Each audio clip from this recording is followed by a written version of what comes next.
Продолжението следува.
Динамично.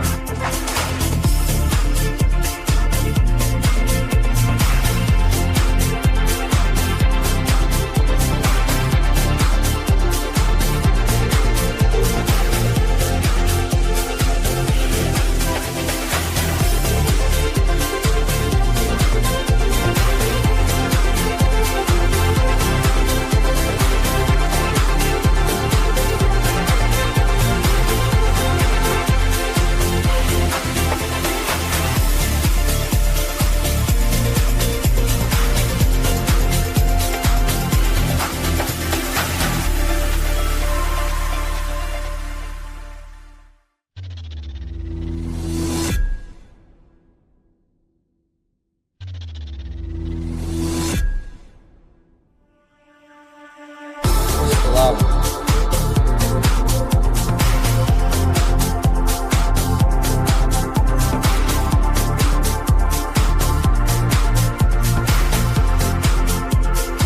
Погледнете го продължението във вторият дел.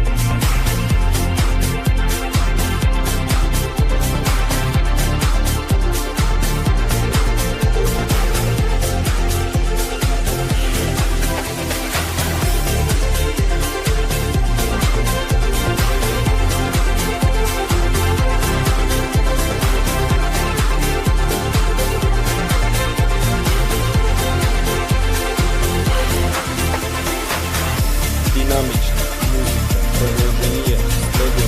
Останете со нас за повече информации и возбудливи моменти кои следуваат.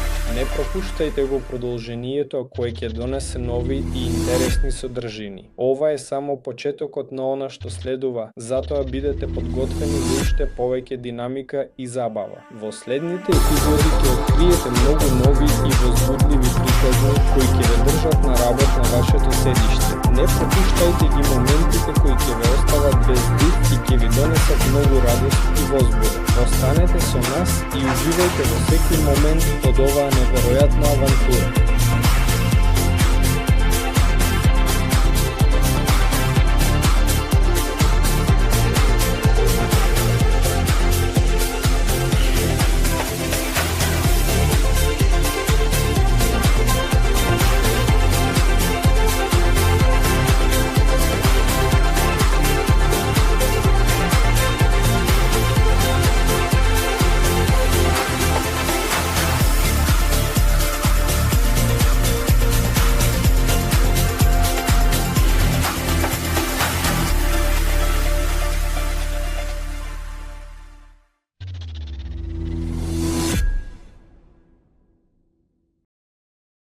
Пријатели, сите поздрав! Изгледа сме во етер, тоа е одлично, како и секоја петок. Сега одржуваме таков новинарско-технички вебинар, каде што се обидуваме да поканиме луѓе со експертиза во областа на дирижаблите и дирижаблестроењето. И денес, исто така, е токму таков ден. Ме викаат Павел Филипов. Исто така, денеска ќе настапа Тодор Константинов и Вадим Зубкевич. Вадим Зубкевич веќе сте го виделе на нашата конференција. И не само тоа. Ова е човекот од таа екипа ќе се занимава со проектирањето и развојот на дирижаблите во рамките на нашиот проект. Ова е човекот градел дирижабли во Русија. Затоа, практичен човек. Ќе биде многу интересно да разговараме со него денес. Обавезно пишувајте прашањата, на прашањата одговараме детално на сите прашања. Ако има некое недоверие, видов дека таму човек напишал сомнежи во врска со проектите и дирижаблите, ние комуницираме, не се криеме, имаме што да одговориме на оние кои сомневаат во тоа што го правиме. Затоа пишувајте било какви коментари. Не заборавајте дека вашите лајкови и вашите репости многу помагаат во промоцијата на нашиот проект. Што повисока е вашата активност, толку повеќе гледачи ќе има на вебинарот, а соодветно толку побрзо ќе полетаме со нашиот собствен дирижабел. Буквално пред една недела летав на дирижабел во Германија. Споделив за тоа на минатиот вебинар. Лично се уверив дека дирижаблите во современата реалност постојат, се експлоатираат, а компаниите кои тоа го прават навистина заработуваат многу добри пари. Подробно видео ќе излезе. Се надевам дека следната недела ќе го вчита целиот материјал. Материјалот е многу. И цело време размислував, се надевам дека наскоро ќе летаме со нашите летачки апарати. Пред да преминеме на техничкиот дел, да видиме како напредува проектот од аспект на неговото финансирање. И веднаш можам да кажам дека финансирањето напредува успешно. Ние продолжуваме по својот пат, се приклучуваат с повеќе нови луѓе, вклучувајќи луѓе кои сакаат да помогнат на проектот, можеби дури и не финансиски, туку со своите напори и достигнувања. Буквално пред неколку дена разговарав со таков во коментарите. Вдор, ќе ти го пренесам. Оваа личност сака да биде во тимот. Според бројките, денес приближуваме до ознаката од 5 милиони долари. Тоа е таа сума на која луѓето, например, купија инвестициони пакети. Ова е навистина импресивен резултат, убав број од 5 милиони долари, кој практично е постигнат за малку повеќе од еден месец. Да, тие пари кои веќе влегува во проектот. Знаете дека можете да инвестирате на рати, да плаќате секој месец, по мала сума, од 50-100 долари, во зависност од тоа што ви е удобно. Но за неколку години. Овој начин можете да внесете веќе поголема сума, да добиете повеќе инвестициони делови во проектот, а соодветно, проектот во тој момент исто така може да се надева на некое редовно финансирање, разбирајќи кога и која сума ќе пристигне. Овие обврски ги презеле 1.500 луѓе, односно 1490. Уште 90 нула, човек 1490 нула. Инвеститорите кај нас денес тие луѓе кои физички пренесоа пари, па тоа се претвори во 453.000 долари, односно некаде 40-45 милиони рубли инвестиции кои веќе пристигнаа во проектот. Ние веќе исплативме повеќе од 50.000 долари како реферална награда на партнерите кои го промовираат проектот. И ги поздравувам тие партнери кои веќе заедно со нас заработуваат и се обраќам до другите кои можеби се уште размислуваат. Додека вие размислувате, другите заработуваат, имаме добри социјални мрежи кај партнерите, добри видеа, таму има многу прегледи. Тоа укажува на тоа дека сега навистина се отвора прозорец на можности за активни луѓе кои можат да го напредуваат нашиот проект, а соодветно исто така да добијат лична корист веќе денес. Особено, самиот интерес за темата на мидирижаблот е доволно висок. Ако се задлабочиме во земјите по бројот на инвеститори е Русија. Нашиот основен контент е информациски и е на руски јазик. Во блиска иднина целосно ќе биде достапен на сите останати јазици, но во меѓувреме. Од 1500 луѓе, приближно 50 или 40 се од Русија, а останатите се странски инвеститори. Еве од Русија 659 инвеститори. Ако погледнеме и од поголемите земји, Индија 125 инвеститори. Гледам од Германија 28 лица, од Виетнам 91 инвеститор. Голем број инвеститори од Африка. Еве го франкофонското подрачје. Тука имаме и Буркина Фасо 40 лица, Бенин 79 инвеститори. Во Кот д'Ивуар исто така гледав веќе повеќе од 100, дури и 79 луѓе од Кот д'Ивуар. Тоа значи дека овој регион исто така се интересира за проектот. Гледам дека инвеститорите од Европа се заинтересирани за проектот, без оглед на што се случува во светот. Еве гледам Латвија, 13 инвеститори, веќе реков дека Германија има 28 лица. Унгарија засега има 2 инвеститори, а Бугарија 24 инвеститори. Белорусија 22 инвеститори, Австрија 4 инвеститори. Во целина, како што разбирате, веќе сега, гледајќи ја географијата на проектот, разбираме дека проектот навистина ги заинтересирал најразлични луѓе од најразлични земји. Тоа е многу добар показател. И штом целата информација биде спакувана, правилно преведена, објавена и работата стане редовна, како што беше во нашиот прв проект, сум сигурен дека овие резултати значително ќе се зголемат и истите инвеститори од Индија сигурно ќе ги надминат по бројот на луѓе, инвеститори од Русија, сосема е можно. Па така, пријатели, еве какви се нашите резултати за денес.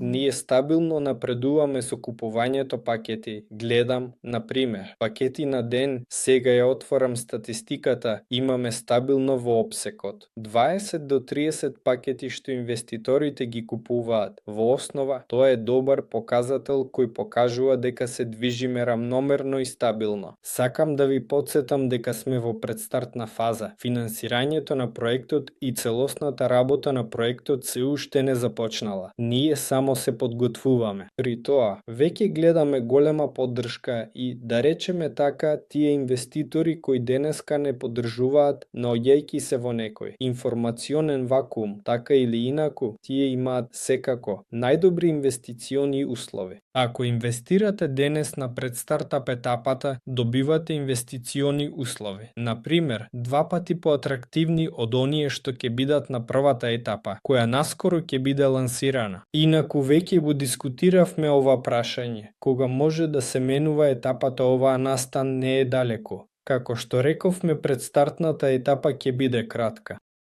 Така и ќе биде. Планираме до денес да привлечеме $1.000.000 во рамките на предстартапната фаза, но веќе половина од овие пари беше привлечена во првиот месец. Понатаму, наскоро ќе отвориме можноста за зголемување на инвестициониот пакет што го купивте во предстартап фазата. И мислам дека таа бројка ќе се зголеми за 1,5 пати. Многу луѓе сега сакаат да зголемат, бидејќи рековме дека предстартните пакети не можат да се зголемат штом преминеме на првата фаза, и тоа е така. Драги пријатели, ве поздравувам. Ако веќе сте инвестирале, успеавте да ги фатите најдобрите услови. Запомнете дека имате уште можност да зголемите, но не остана многу време до тоа. Ние продолжуваме да работиме. Сета работа е видлива. Вие гледате дека функционалноста на личниот кабинет се обновува. Сега активно работиме на лендинг страницата, веќе започнуваме со работата на вебсајтот. Во целина, се оди по својот ред. Правната шема сега се доработува. Некои прашања бараат малку повеќе време, односно не може да се решат за еден ден, но ве уверувам дека во скоро време сето тоа ќе се случи. Ние не стоиме на место. Со проектот се занимаваме секој ден и мислам дека тоа го гледате. Од друга страна, и самиот проект не стои на место. Постојано се водат некакви преговори, се решава по команда, по канцеларија, по некои партнерства. Вдор Константинов, веќе подетално ќе зборува за тоа. Вдор, ти го предавам збор. Сите ве поздравувам уште еднаш. Ми се допадна како се изрази. Наместо зборот релс рече рес и со дирижаблите веројатно повеќе одговараат редовните реси, така што релси не ни се потребни. За новостите. Ние зборувавме кога правната шема ќе се формира. Се формира. Во основа, правната шема е формирана. Основната концепција е изградена. Лавината на документи, околу 90 од целокупната договорна обврска, веќе е подготвена. Се додаваат буквално некои детали и проектот ќе биде упакуван од правна гледна точка, ќе биде ќе биде безбедно, инвеститорите ќе бидат заштитени.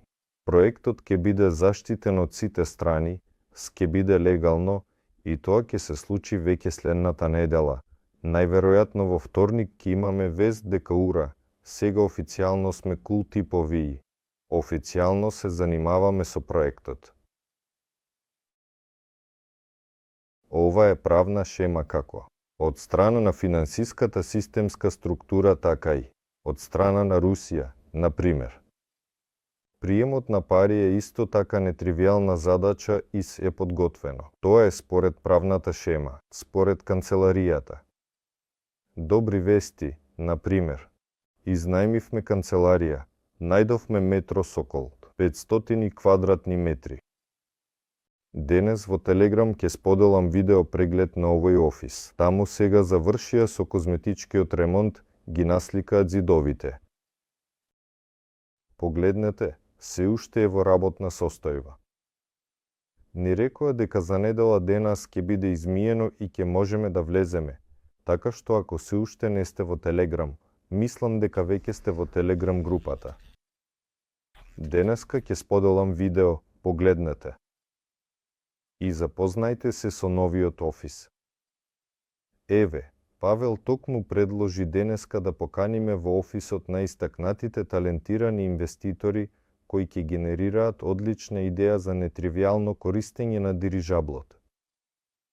Можете да ги пишувате идеите во коментарите, под оваа транслација на ВКонтакте, на YouTube, ние ќе ги прочитаме. Во однос на нетривијалната примена. Сите знаат, па и во главата го држат тој образец, дека дирижаблот е или туризам, или превоз на товари, или превоз на некој негабаритен товар. И тоа се наизвиканите идеи на интернет и во главите на луѓето. Има многу други примени на дирижаблите, може да се измислат многу. И еве една од тие, која ми се допадна, токму ја споделив. Човек со презимето Лобов ми е во контакт. Тоа е она што дирижаблот може да биде целосен летачки медицински центар или поликлиника, која ќе се движи помеѓу градовите, селата и ќе нуди медицински услуги. Таква идеја не сум видел, никаде не сум ја видел. И ова е многу класно, нетривијално применување на дирижаблот. И кај нас веќе имаме првиот победник, и тој нема да биде единствен. Така што Вадим Василевич може да раскаже. Ние малку разговаравме за оваа приказна. Уште едно примена на дирижаблот е таква неоднозначна. Вадим Василевич, здраво. Добар ден. Сите ве поздравувам на овој вебинар. Дирижаблот е многу интересна техника и таму може да се измислат многу работи, разни интересни идеи. Само се сетив дека тоа веќе било реализирано некаде во 80-тите години научниците. Користеле мал дирижабел со многу сложена платформа, развиена, како надувна паутина. Тие истражуваат тропски шуми во Африка. Тоа е горниот слој на шумите, до кој човекот практично не може да стигне, е некаде 80-90 метри над нивото на почвата. И малиот дирижабел полетуваше со истражувачите, слетуваше на крошните на дрвјата. И тие таму собирале бубачки, инсекти, наблюдувале животот, наблюдувале растенијата, односно спроведувале истражувања. Воопшто, научните истражувања се многу интересна тема и многу места каде што може да се размисли за примената на дирижаблите, каде што тие ќе им помогнат на научниците подобро да го разберат овој свет. Па така, пријатели. Да генерираме идеи. Топ 10 најкул идеи ќе ги оцениме, ќе ги поканиме да дојдат во канцеларијата заедно со нас, да се запознаат и да видат што ќе се случува. Може би во иднина тоа ќе се реализира и ќе бидете автор на идејата за одличен дирижабел. Дајте да покажеме активност, да ја вклучиме фантазијата и да размислиме за нивните примени, додека трае емисијата. А јас ќе продолжам да раскажувам уште малку од вестите. Бев на катедрата во Бауманка кај Аркади, со кого ветив дека ќе ве запознаам. Скоро ќе се случи тоа запознавање. Со Аркадиот формиравме програма за идни воздухопловни експерименти кои ќе не доведат понатаму до стратосферски дирижабли и дополнителни истражувања. Оваа програма веќе е формирана. Формирана е со лансирањето на првите апарати. Пред нова година. Ова ќе бидат сериозни апарати со потребната Научна опрема која главно ќе се користи како ретранслатори, како радиопредаватели и многу друго. Опрема поврзана со атмосферата и мерењата. Сето тоа се вклучува во сликата на развојот на ова, во основа, првите чекори кон стратосферските апарати, а ние веќе во блиска иднина ќе ги реализираме. Програмата целосно и многу темелно ќе ви ја представиме. Оди брзо. Мислевме подигнеме стратосферската држава, а се испоставува експериментите сега потребно да се спроведуваат. И ние обавезно ќе ги започнеме, но во стратосферата ќе се искачиме дури и порано. И тоа исто така се случи оваа недела, се договоривме, составивме одреден експеримент, тоа веќе ќе биде на крајот на септември, така што сега ќе создадеме одличен контент, ќе снимаме како се прави сето тоа, како се лансира, ќе објасниме зашто се прави сето ова, како се пакува во рамките на нашиот огромен проект. И да, и во врска со огромниот проект исто така има напредок, а тоа се однесува на првите апарати, нивните компоновки и димензии. За тоа малку подоцна обавезно ќе раскажем. Најверојатно, кога ќе влеземе во канцеларијата, од таму со конструктора ќе ви раскажуваме како сето тоа ќе изгледа. Но знаете, веќе има конкретни работи кои се во тек. За сега, од новостите, не можам да се сетам на ништо друго. А да, патувавме, ги гледавме работилниците, инаку, да, продолжуваат обраќањата во врска со аероградовите и просторот каде може да се смести производството. Патувавме дури и гледавме оваа недела. Во Латкарин има огромен цех. Рекоа момци, правете дирижабли, ако ви е потребно нешто, дојдете, еве, погледнете, имаме бесконечни простории. Патувавме, погледавме, воопшто, ставивме забелешка, рековме, добро, благодарам. Ако ни треба, сигурно ќе се вратиме. Веќе првите идеи почнаа да се појавуваат. Стакленик со краставици над облаците. Согласен. Многу е кул, уште сакав да кажам. Ладно, малку подоцна. Пишуваат за институтите, само заборавив кој и каде. Костромаш или технички или политех. Ги виделе нашите вебинари, го виделе нашиот проект и рекле: "Вау, момци, подготвени да помогнеме. Тука имаме некои 3D материјали, почнаа да раскажуваат за новите, а обработката на дрво супер современи се. И подготвени се да помогнат и за ткајнини, за да соработуваме од сите страни, доаѓа. Имаме желба да помогнеме, желба да учествуваме. Стоа го запишуваме во список, ги запишуваме функциите. Воопшто, мислам дека штом нултата фаза заврши, ќе стартуваме со голем замав. А така, Вадим Василевиќ, да преминеме кон вас, кон вашата приказна. Раскажете поподробно, ве молам, за вашата професија, како дојдовте до неа. Зошто во воздухопловството сепак? Всушност, кај нас во воздухопловството никаде не учат. Сега такви катедри нема и специјалноста во воздухопловството може да се добие само по волја на срцето. Завршив. Нгту мини балмена. Мојата специјалност е производство на летачки апарати. Ќе стави голем акцент на ракетите носители. Катедрата што ја завршив, ја основав најблиските соработници на Королф ја основаа, а јас бев специјалист за балистички ракети. Но да се вратиме на 42, на 44 години назад. 1980 година заврши Олимпијадата, дојдов на трети курс. И тогаш уште не МГТУ, туку МФТУ именувано по Бауман, имаше многу добра традиција, колку што е можно порано студентите да се вклучуваат во научната и техничката конструктивна дејност. Активно работело студентското научно друштво именувано по Жуковски, каде луѓето се занимавале со наука, и паралелно со него постоеше студентско конструкторско друштво, каде што студентите се обидуваа во различни проекти, во проектирањето на различни системи. И мене ме привлече една од групите на студентското конструкторско друштво. Таа се викаше ГИАЛА. ГИАЛА, тоа е во расшифровка група за проучување на аеростатичките летачки апарати. Па, името беше малку такво, со претензии. Купатување на ГИРД, група за проучување на реактивното движење. Всушност, од оваа мала група започна целата наша ракетно-космичка техника. Раководеше Евгений Трофимович Бајда. Интересна, многу реактивна личност. И тој собираше млади студенти желторотики и веднаш ги фрлаше во битка. Ние веднаш. За пилата и напилникот, за лемилката, за машината за заварување и веднаш започнавме да проектираме и градиме мали летачки, воздухопловни летачки апарати. Учествувале на конференции, учествувале на изложби. Тогаш постоеше Комсомол. Во Комсомол имаше специјално насочување, цел оддел кој се викаше научно-техничко творештво на младите. Овој оддел, насоката на Комсомолот, развиваше техничко творештво меѓу младите и организираше изложби на достигнувањата на НТМ, например, и други активности.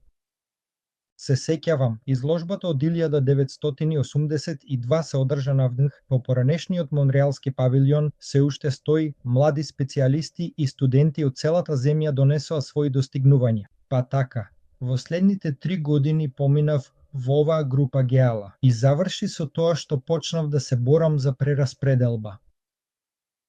Поради тоа што единствениот нас распределуваа по 4-тиот курс, и јас бев распределен на Тушинскиот мокностроителен завод. Тоа значи дека веќе било подпишано во Министерството за авиациска индустрија 10 главк, Тушинскиот завод за мокностроење.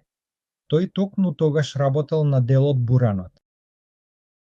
Но откако се запалив за воздухоплавството, почнав да барам можност да премина во Долгопруденското конструкторско биро за автоматика. Ова е единственото предпријатие на Советскиот сојуз кое официјално се занимавало со воздухопловна техника. И што ми се падна на среќа, ИТКБА и Тушинскиот машински завод, сите тие припаѓаа на истото главно одделение, на Министерството за авиациска индустрија, 10-то главно одделение. Затоа ја земав писмото од генералниот директор на ТКБА, отидов на прием кај генералниот директор на Тушинскиот машински завод, му објаснив ситуацијата, тој ми напиша писмо. Ова писмо однесов во одделот за кадровско сметководство на Министерството за авиациска индустрија. Мојата папка ја зедоа од еден ормар. Другиот ормар го преместија и јас станав официјално распределен во Долгопрудинското конструкторско биро за автоматика, каде што започнав да работам во април 1984 година. И попаднав во секторот на Борис Александрович Ивченко, кој веќе настапи на овој вебинар, не знам, пред 2 недели или пред 1 недела. Тој беше раководител на секторот за аеродинамика и динамика. Јас, млад специјалист, започнав да работам кај него и започнав да се занимавам со прашањата, поврзани со оптоварувањето на дирижаблот. На кои оптови сили треба да се смета дирижаблот? Кои сили влијаат на него? Како се распределуваат, на пример? Кои внатрешни силови фактори се предизвикуваат? И целата оваа информација понатаму се пренесуваше на конструкционерите, прочнистите, за да ги проектираат овие конструкции. Работев во секторот РОС и како специјалист. И малку по кариерата, инженер, постар инженер. Но се случи тоа што се случи. Се случи. 90-тата година и стана сосема кисела. Тоа значи дека работите не продолжија, нови проекти не се појавија. И јас тогаш решив да се преселам, да се вратам во Алмата. Се вратив во НГТУ Баумана. Но бидејќи таму исто така не се сработи добро со воздухопловната насока, преминав во сродна област, која е блиску до воздухопловството. Преминав во подводна техника. Почнав да се занимавам со подводни апарати. Принцип, каква е разликата каде да се плови, во воздухот или во водата, физиката е иста. И тоа е дури добро, бидејќи кога преминуваш од едно поле во друго, кога го менуваш правецот, твојот кругозор многу се проширува.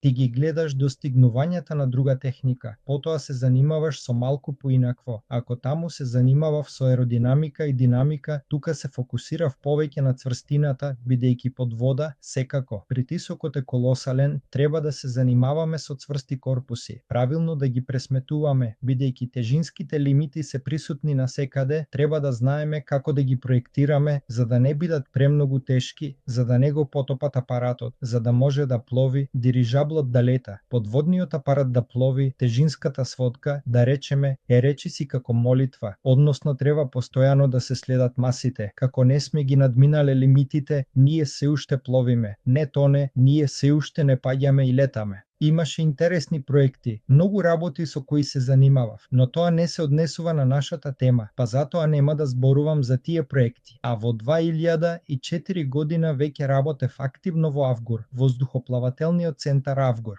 Тој веќе дизајнирал големи привезни аеростати, сосема огромни 12.000 кубни метри со колосални корисни товари. Имаше такви нарачатели. И тука воздухоплавателниот центар Авгур добива следнава дополнителна и нова работа. Центарот за инфраструктурни проекти бара да се развијат летаечки лаборатории. За мониторинг на линиите за високонапонски пренос се покажа дека имаме многу малку информации. Линиите за висока напон се изградени пред доста време. Голем дел од нив е изградена во 60-70-тите години, но немаше информации за нивната состојба. И дури ни точна геоприврзаност, опор. Беше поставена задача мрежна компанија се загрижи за своето стопанство, кој го наследи од Советскиот сојуз, дека треба инвентаризира и разбере состојбата. И за тоа треба да се создадат колосални бази на податоци, во кои ќе влезат сите високонапонски линии, при што ќе влезат сите нивни столбови, подлогата и состојбата. Имаше задача да се проектира дирижабл кој истовремено ќе лета и ќе спроведува комплексен анализ. Ќе се врши целосно снимање, вклучувајќи фотографии, видео снимање, ласерско скенирање и прецизно поврзување на сите, столбови на електричната мрежа, нивно точно фотографирање, техничката состојба, разбирање дали сите расчалки се на место, провисување на жиците и што се случува под овие жици. Што таму пораснало, што не пораснало, какви се растојанијата, од високонапонските линии до најблиските, да речеме, предмети. Паралелно, се тестираше состојбата на изолаторите и се гледаше во инфрацрвената камера, бидејќи ако не се изолаторите, малку се мешам, тоа се самите жици и контактите на жиците, бидејќи современата техника. Што е прекрасно е што инфрацрвената камера гледа разлики во степените, дури и долж степените. И ако летате доволно бавно, не толку брзо како со авион, туку со такви брзини како што летаат дирижаблите, тоа е 100, 90, 80, 90, 100 км на час, тогаш во принцип сите места каде што жиците се загреани, тие се одлично видливи во инфрацрвените камери. Плюс беше оценувана состојбата на изолаторите, за ова се користеше ултравиолетова камера, бидејќи ако изолаторот е лош ако поминуваат некакви струи и течности преку него. Паралелно, постои ултравиолетово светло и во ултравиолетовата камера тоа исто така е добро видливо. Имаше уште два приемника во радиодиапазонот 50 Кц и 50 Мц, бидејќи ако има некои проблеми со високонапонските линии, тогаш во проблематичните места тие токму зрачат во овие диапазони, например, во некој случај. И такви дирижабли беа изградени два, специјално за ова ќерка компанијата ЦИП, компанијата Раскан, изградила е линк во Киржаче за два дирижабли. Тоа беше направено токму за овој проект. Тоа беше почетокот на проектот, проектирањето. Активно се работеше. Работело многу интензивно, бидејќи такви големи дирижабли со волумен над 5000 кубни метри не се граделе во Советскиот сојуз и во Русија, веројатно, од времето на војната. Целото појавоенско време, веројатно, и малите веќе се градеа, а таквите големи не, затоа имаше море прашања. Тие требаше да се решаваат оперативно. Роковите беа многу стиснати и некаде веќе пролета 2006 година. Обвивките и режавите беа пренесени во ангар и беше извршена проверка на воздухонаполнувањето и херметичноста на воздухот. Потоа, обвивката се расправи, се вакуумира се покрива со специјална мрежа на подстилка и се извршува нејзино газонаполнување, односно се влева газ. Пристигнуваат големи гасовози кои носат околу 4.500 кубни метри газ. А целата процедура трае околу 5-6 часа. Се извршува газонаполнување на обвивката со инсталација на оперението на носовото засилување, а истовремено се извршува и монтажа на сите делови кои одат над обвивката, како што се кабелските делови и навигационите светла, за да не биде потешко да се дојде до нив подоцна, туку веднаш да се монтираат. Гондолата беше донесена приближно за 2 недели и започна собирката и подесувањето на дирижаблот. Пошто дирижаблот веќе се градел според современите технологии, немавме никаква механичка проводка од џојстикот на пилотот до аеродинамичките управители, како што беше на цепелините, кога луѓето фактички го вклучуваа штурвалот, како на брод. Еден свиок на управувачот означуваше отклонение на рулото од 2 степени. Беше посовремено. Пилотите имаат џојстици, имаше екрани на кои се прикажуваше тековната состојба на рулата и се случуваше дигитална размена помеѓу централните компјутери, кои беа 2, кои ги обработуваа податоците од џојстиците и ги пренесуваа понатаму до командните контролери, кои веќе директно управуваа со погоните. Вкупно беше донесена одлука да се постават 8 управители 4 плана за оперение. Ролевите беа 8. Ова беше од аспект на зголемување на резервирањето и крајните секции можевме да ги користиме. Например, за парирање на колебањата по кренот. И еве, создавањето и тестирањето на оваа система, системот за далечинско управување, односно Fly-by-Wire, кој што се нарекува систем Fly-by-Wire, одзеде некое време, плюс инструментите, инструменталната опрема и некаде се провлековме со тоа цело лето. Целото лето 2006 година тоа беше воопшто време истовремено лудо и интересно. Сега, кога се сеќавам, ми изгледа како да поминало. Како еден ден, бидејќи тоа беше непрекината работа, по 12 часа на ден, постојано се движев помеѓу Москва и Киржач, додека не стигнав до тоа да седам на работа цел ден, например. До крајот додека конструкцијата почна да се распаѓа, решавав некои прашања. Потоа скокнав во автомобилот и тргнав за Киржач, затоа што утрото имаше летови. Требаше да присуствувам на летовите. Тоа значи, за да можам вечерта, додека патиштата веќе се слободни, да стигнам таму мирно и да се наспијам. И утрото во 6 часот бев во ангарот и присуствував на летовите. Времето беше бескрајно интересно. И ние изградивме дирижабл. Овие 2 дирижабла изградивме, предадовме на нарачателот, летале, се експлоатирале. Потоа, имаше уште проекти. Уште 2 дирижабла беа изградени за московската влада. Тие беа создадени како летаечки штабови, но за жал овие дирижабли никогаш не беа собрани. Тие така останаа во кутиите. Така, не се најде примена и потоа тие беа некако, не знам зошто, списани. Не знам што се случи. Јас добро се гледам дека во живо оди моето уво. Се случи техничко прашање. Вадим Василевич, зошто направија таков дирижабел за владата, а тие таму продолжија да го држат. И не беа собрани. Дополнително, не знам зошто, но и ако се случи, например, не знам што се случи. Тие не понизиле. Тие не изградиле ангар, како што направи ЦИП. Тоа значи дека имало некаква неразбериха помеѓу министерствата. Некој одговарал за дирижаблот, некој за експлоатацијата, а за тоа каде ќе стојат, каде ќе се експлоатираат, каде ќе се собираат, никој не помислил. Јас не знам. Јас никогаш не се занимавав со ова прашање и беше изградена уште една 5-та дирижабла. Тој беше изграден за французите. Таков познат француски дејател е Жан-Луи Тен. Ме представија како француски Енкевич, за да можам подобро да разберам каков човек е тоа. Тоа е многу медиумска личност, многу позната во Франција. Тој сакаше со овој дирижабел да ја истражи Арктиката. Токму во 2006-2007 година. Сите зборуваа за тоа дека ќе дојде глобално затоплување. Инаку, ние го наблюдуваме. 29 степени на 14 септември. Никогаш во својот живот не сум запомнил дека било толку топло.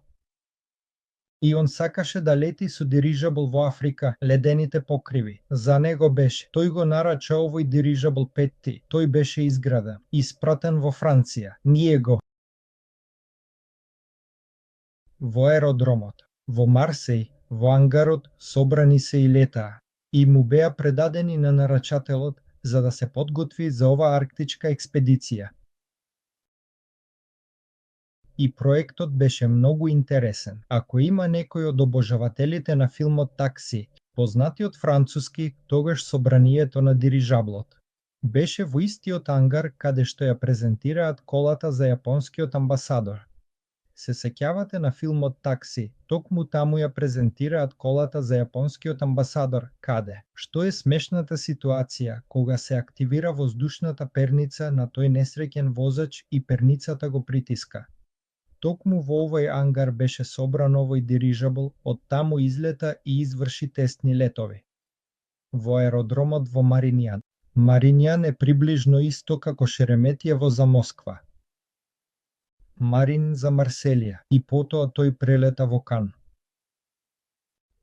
Не во Кан, тој прелета во селото Фајанс и таму токму беше базирана експедицијата на Жан-Луи Ким, изведуваа тестни летови за обука. Се подготвувавме за старт, при што стартот беше планиран со голема помпа директно од Елисеските полиња. Тие сакаа од таму да полетаат и да летат на север, но за жал, ние веќе заминавме. Нашите специјалисти не беа таму, а французите останаа сами и почнаа да работат небрежно, прекршувајќи ги нашите инструкции, а особено ги прекршија инструкциите за прицврстување на пристанишната мачта. Тие ги замениле нашите колонки кои им ги предадовме. Тие рекоа дека се многу тешки, непрактични, гломазни и не е удобно да се работи со нив. Ние ќе измислиме полесно прицврстување на мачтата. Кому тоа доведе? Кога дојде многу силен, да речеме, бурасти ветер од морето, од Средоземното море, сепак беше зима, дуваше мистрал, овој дирижабл го искорна оваа мачта. Со коренот на земјата, од влажната земја. Паѓаа дождови и како морковка. Повлекуваше зад себе, бидејќи тоа беше аеродром, превртувајќи електромоторни авиони по патот. Па да, стигнав до некоја зграда и таму загина. За жал, оваа експедиција заврши и французите. Не сакаа да ја обноват по смртта на овој дирижабел, а всушност тие го уништија по својата глупост, а се обидуваа сето тоа да го свалат на нас. Тие велат дека техниката не беше сосема во ред, но јас не се согласувам со нив. Тоа беше чисто нивна вина. И затоа што нема што француските да прават на руските дирижабли, некакви рекорди во Северен Казахстан. Можеби имаше расправи, можеби беше непрактично. Ние направивме од челик, можеби требаше да се направи од алуминиум. Ова е поларна експедиција. Тешко беше да се носи, но веќе беше доцна да се менува нешто како и секогаш. Роковите се стегнати, треба да се работи брзо. И грешки не смеат да се прават, за жал, затоа што исправувањето на веќе готовата конструкција е многу тешко. Затоа, внимателноста при проектирањето е свето. Што помалку ќе направиме, да речеме така, она што ќе треба да се преработи подоцна во фазата на тестирање, толку побрзо проектот ќе оди во серија. Ќе лета из друго. Но еве доказателство дека кршењето на инструкцијата за експлоатација. Не може. Сепак луѓето сметаа дека сето тоа не е направено само така. Беше пресметано, таму има норми според кои овој дирижабл се сертифицирал. Тоа е кај нас, но тие се приближно исти, само во различни земји се нарекуваат поинако. Се нарекуваат критериуми за летна годност на дирижаблите. Официјален документ, прифатен од авиорегистарот и во согласност со него дирижаблот беше сертифициран, односно испитан, проверен. И во согласност со овие норми, генерално говорејќи, дирижаблот треба стабилно да плови околу пристанишната мачта до брзини од 35,7 метри во секунда. Можете да замислите какви оптови действуваат на оваа мачта и какви беа потребни, да речеме, бушотини кои ја држаа, за да издржат такви напори.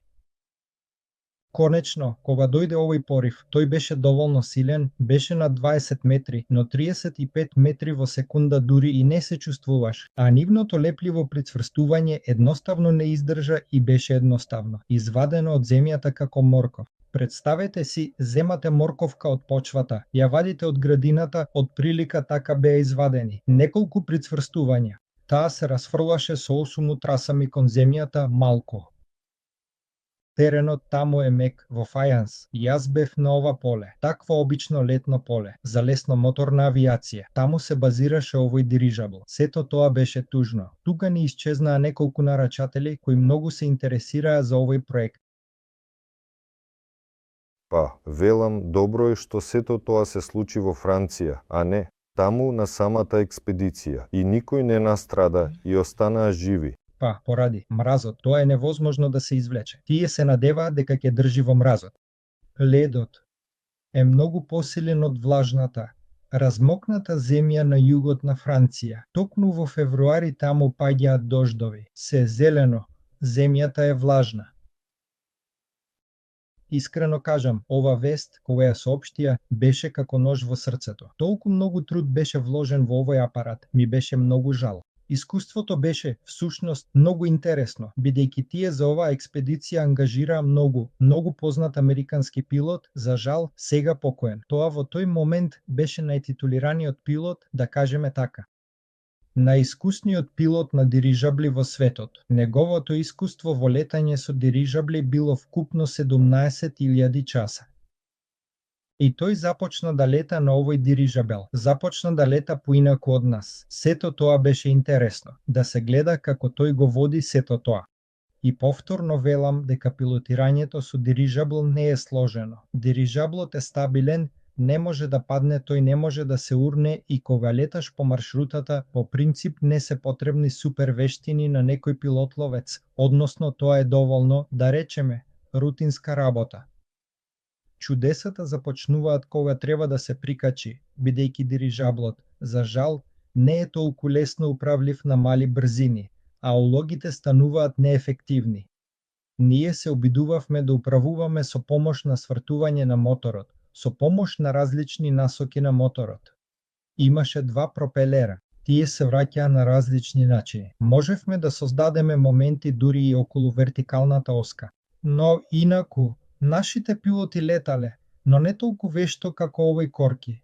Корки е неговото име, тоа значи чеп од пивска шише. Тој го сакаше кога така го нарекуваа. Не знам зошто. Јас би се навредил ако така ме нарекуваа. Тој ја сакаше. Веќе имаше 70 години. Овие етапи на полетување и пришчалување. Тоа беше фантастика. Како точно тој воопшто ги извршуваше сите овие работи. Дека за пилотот на дирижаблите искуството е многу важно. Затоа што ти извршуваш некакво дејство сега, а резултатот го гледаш по неколку секунди. Тоа значи дека треба да пресметуваш во главата до што ќе доведе тоа, да ги пресметуваш работи. Јас не сум пилот, ми е тешко да судам, но од она што ми го кажаа пилотите, така се случува. Постојано треба да размислуваш напред, како ќе се однесува апаратот за неколку секунди или за неколку десетици секунди, како ќе реагира на твоите влијанија. Нешто слично на водениот транспорт, нели? Тие веќе дадоа назад, а бродот сепак продолжува да влече напред. Не така, затоа што сепак нашите маси на инерција не се толку големи како што би сакале, но нешто слично. Затоа во новиот проект ние ги решаваме сите овие проблеми. Ние ќе имаме уреди за подруливање и управувањето на мали брзини ќе биде реализирано многу поефикасно. Ние размислуваме за тоа, исто така сме во фаза на предстарт, се подготвуваме за старт, сметаме, проектирајме, размислуваме, ќе ги споредиме различните опции. Потоа, кога ќе започне стартот, ќе им раскажеме на сите за тоа. Вадим Василевиќ, можете ли малку подетално да ја опишете вашата улога, вашиот придонес во изградбата на тие дирижабли, за кои зборувавте, АУ-30? Па, да кажеме така, како било кој голем летечки апарат, тоа е плод на трудот на колективот. Иако ова не е толку голем колектив, неек Туполева, неек Бјаковлева, неек Билјушина, таму не работат илјадници луѓе, но, да речеме така, во високоплатниот центар Авгур тој веќе ја градал својата работа малку посовремено, односно имаше малку. Коските, не коските, туку коските на постојаните вработени и имавме многу заеднички вработени. Многу од моите професори, работници, од други авиациски компании кои исто така се интересираа за воздухопловството во слободното време, преземаа некои задачи и нешто правеа, нешто решаваа. Плюс, многу работи ги даваме на аутсорсинг.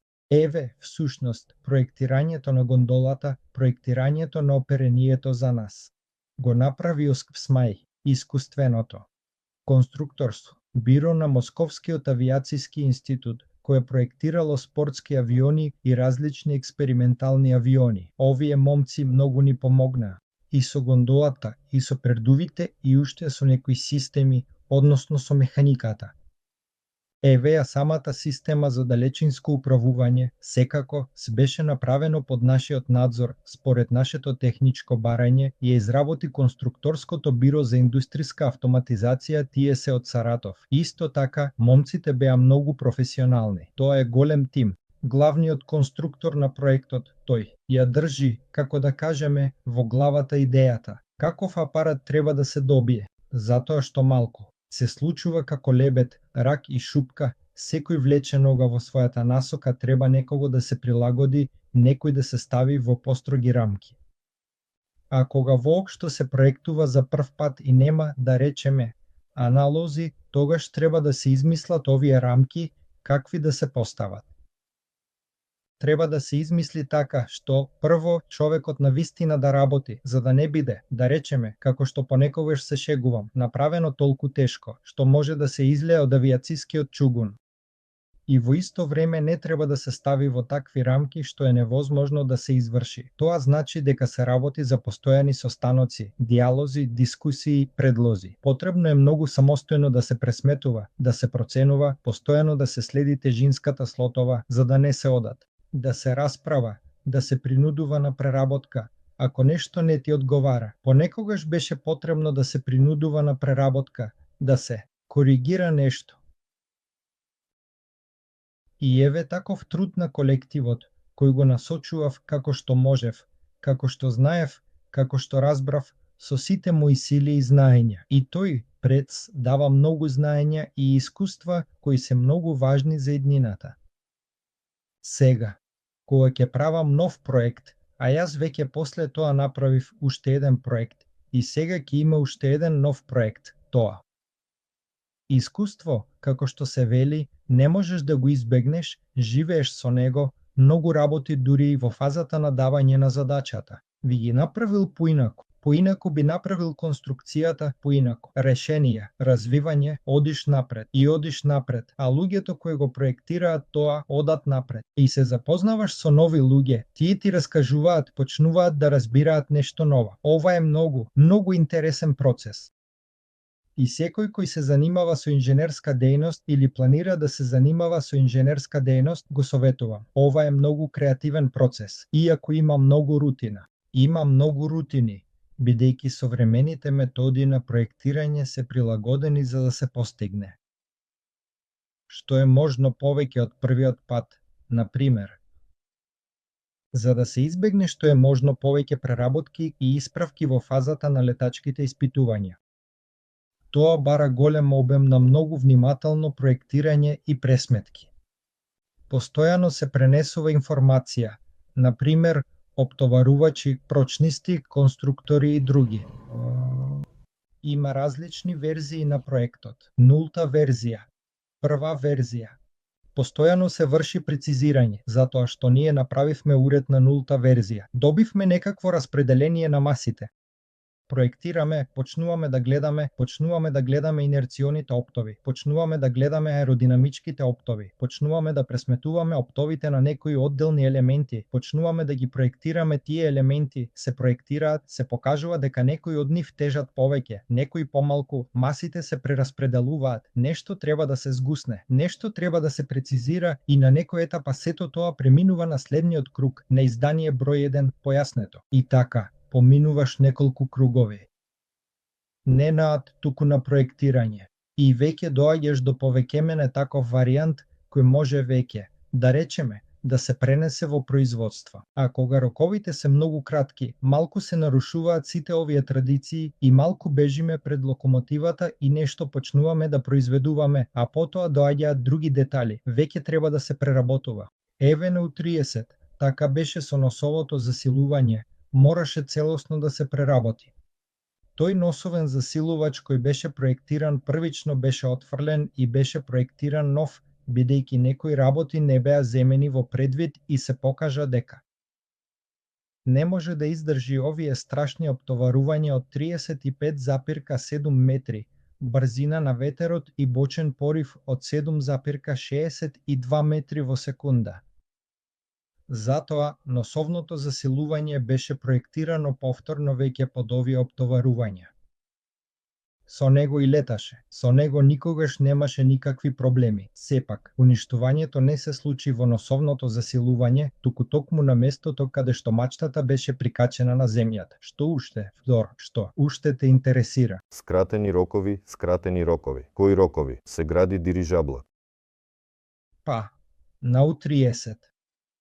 Според договорот, од потпишувањето на договорот до првиот лет беше предвидено 1 година. На крајот, не се вложивме, првиот лет се одржа, беше сжато. Посакувам да помине некаде година и пол чисто на чисто проектирање, за да не почнеме веќе со изработка, бидејќи ние веќе ја проектираше кабината, а веќе се правеа матрици за изработка на панели од стаклопластика кои се ставаа на алуминиумскиот каркас.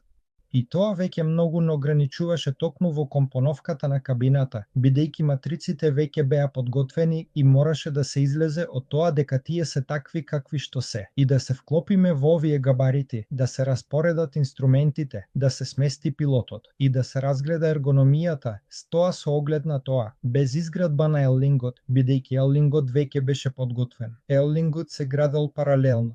Имавме подпишан проект и започна изградбата на Еллингот. И ние патувавме и вие. И ние. И Елинг започна да се гради и имаше голема средба и јас таму докажував дека Елинг е мал, треба да се зголеми. И мене ме слушна, тој беше продолжен уште за 12 метри и имаше уште еден дел, таму беше доставен.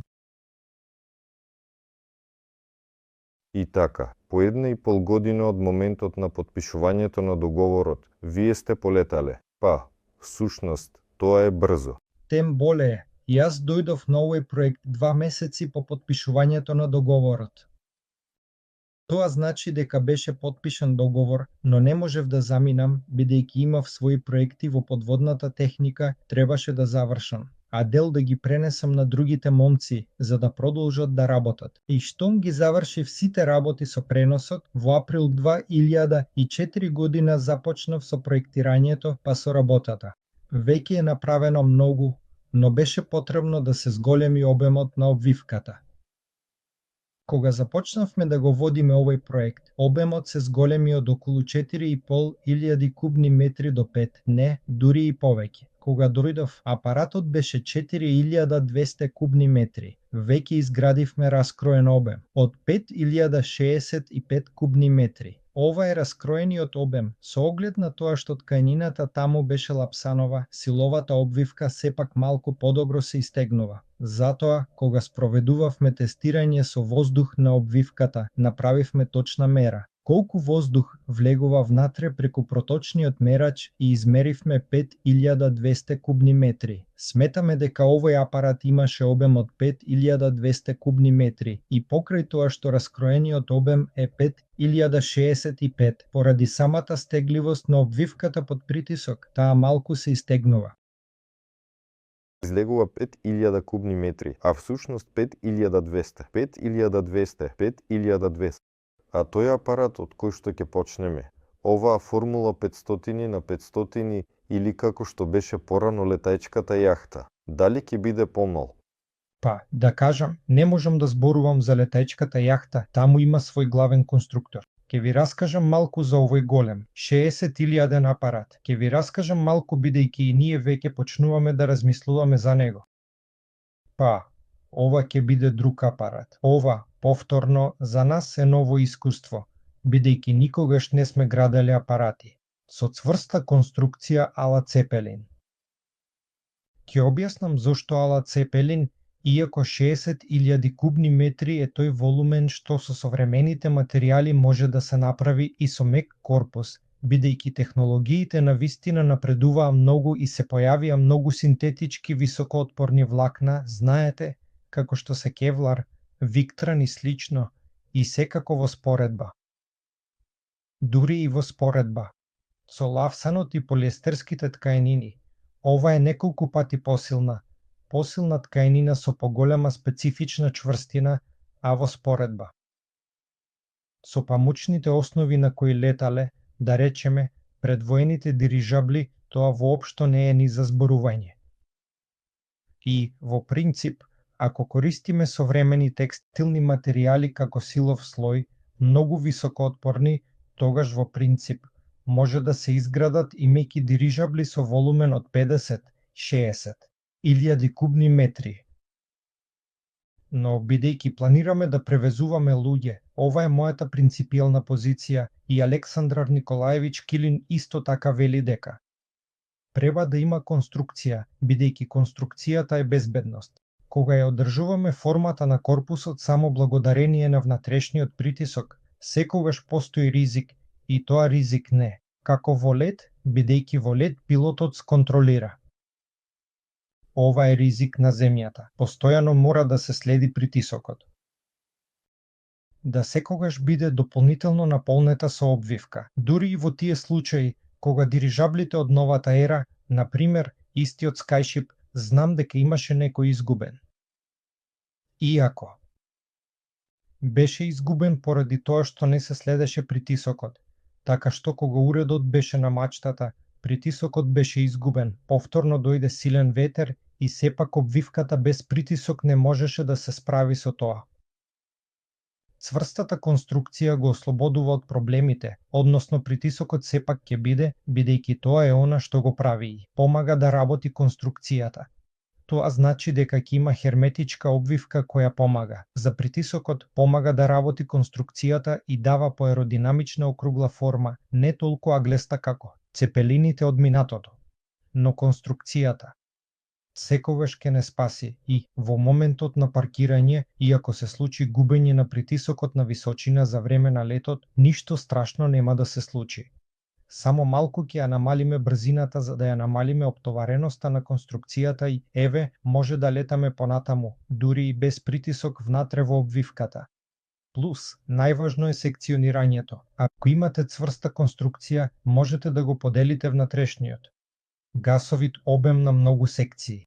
Тоа значи дека ќе бидат некакви гасни вреки и дури уништувањето на 1-2, а можеби и 3 гасни вреки нема да доведе до ништо.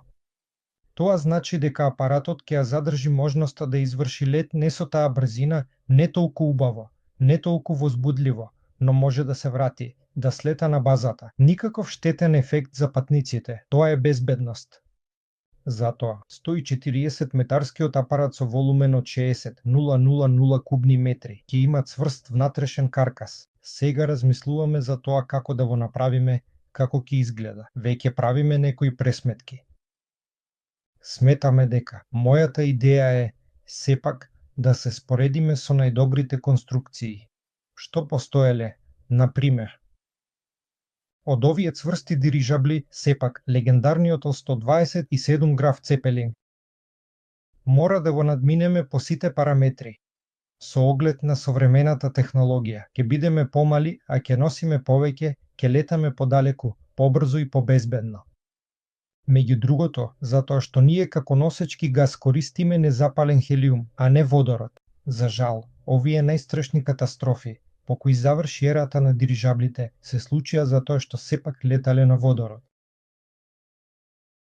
Треба многу голема прецизност во работењето со дирижаблот. Тоа значи дека, можеби, екипажот не бил доволно внимателен и подготвен. За најголемиот дирижабл Лизет 129, кој изгоре. Се уште се водат расправи за тоа зошто изгоре во Америка. Некој вели била диверзија, германски дирижабл организирале. Па, не знам. Некој вели дека тоа беше грешка на екипажот конкретно.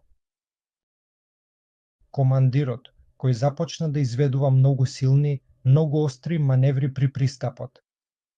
Кон, пристаништето, на платформата, иако токму помина гасот, ветерот беше многу силен.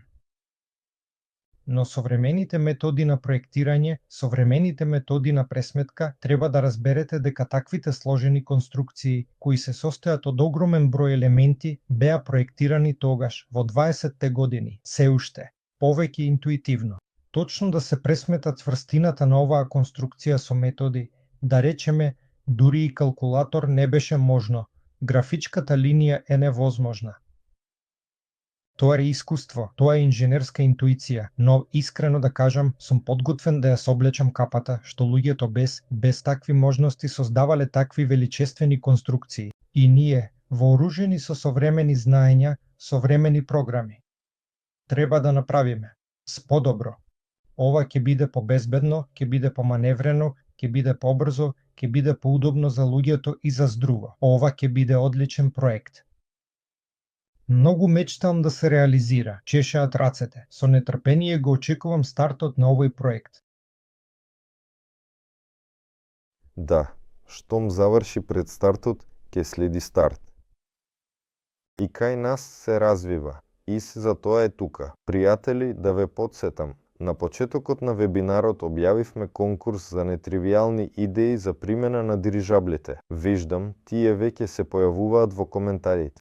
Уште еднаш, оние кои само што се приклучија и не слушнаа пишете. Помислете како воопшто може да се применуваат дирижаблите во современиот свет, во иднината. По визионерите, замислете си што може да биде, покрај оние примени што се прикажуваат на интернет, како што се туризмот, големиот товар, контейнерските превози, некои нови идеи можеби. Летаечка концертна платформа, например, или беспилотна концертна платформа Кова е опремена со звучници, света музика, каде што слетува таму. Е концертот. Идеи може да има многу, колку што има луѓе, секој со 10 идеи. Ве молам, пишувајте во коментарите, ќе избереме подобро, ќе прочитаме, можеби дури и ќе реализираме. Тие, кои ќе ги означиме со галочка, како култип со супер идеи, ќе ги повикаме во канцеларијата во најскоро време. Ќе дојдеме во канцеларијата, ќе седнеме заедно, ќе комуницираме, можеби навистина ќе почнеме да градиме нешто такво. Федор, може ли и јас да ја споделам својата идеја за оригинална примена? Ми дојде една сосема луда идеја, летаечки ЗАГС, бракот потврден на небото. Тоа воопшто е супер, мислам дека ќе биде многу побаруван.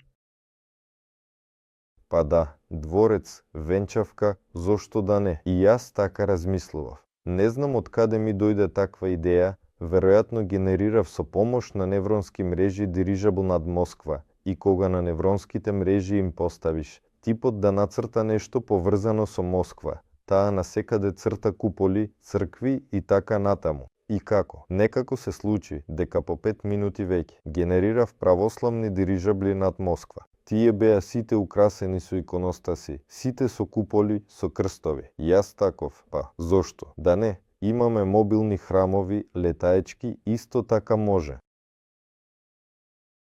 Па да, момци, има многу идеи. Ајде да генерираме заедно. Палатата во Браксочета несигурно ќе биде побарана. И мислам дека таму ќе се формира цела редица. Прашањето е каква големина можеме да си дозволиме да изградиме палата, за да може да се нарекува така. Па, тој е голем сепак. Овој од 60,000. Тој е 140 метри. Доволно е голем. Може да ги подигне сите гости дури и во небото. Сите ќе ја видат церемонијата таму. И јас така размислував од аспект на спортските игралишта, например, да биде спортски дирижабл каде што ќе има скалодром, например, речи си директно на овој корпус, каде што може да се скока со тарзанка или да се практикува бејџампинг со падобран. Тоа е едноставно таков спортски развлекувачки комплекс на небото, кој е поврзан со нешто високо, како што се алпинистите бидејќи си на висина. Еве повторно, ова е тарзанка, многу работи можат да се измислат, дури и да се носи аеротруба. Директно на дирижаблот. Во аеротрубата, генерално, спортскиот комплекс е исто така кул. Говорат дека е скапо, слушам многу сомнежи како што е. О, дирижаблот е неверојатно скап. Да, навистина потребно е економско оправдување за неговото градење. Тоа има смисла само ако размислуваме колку ќе чини да се пренесе 1 тон на 1 километар, колку тоа ќе чини во долари или центи. Се сведува на тоа, сите се плашат да започнат нешто, обидуваат да најдат оправдување. А јас гледам дека самата слика со дирижаблите е како со автомобилите пред 100 години.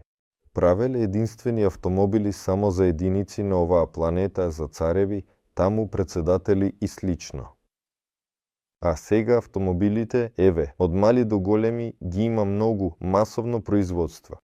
Сигурен сум, мислеа дека невозможно секому да има автомобил. Неверојатно комплицирано, но поминува времето, доаѓаат други технологии, се организираат други процеси, се менува економијата. Така што, можеби, некогаш, ова е моето лично мислење, сепак големите спортски игралишта ќе бидат. Вадим Василевич. Да, внимателно слушам. Идеите веќе постојат. Да прочитаме некои. Обсерваторија со телескоп.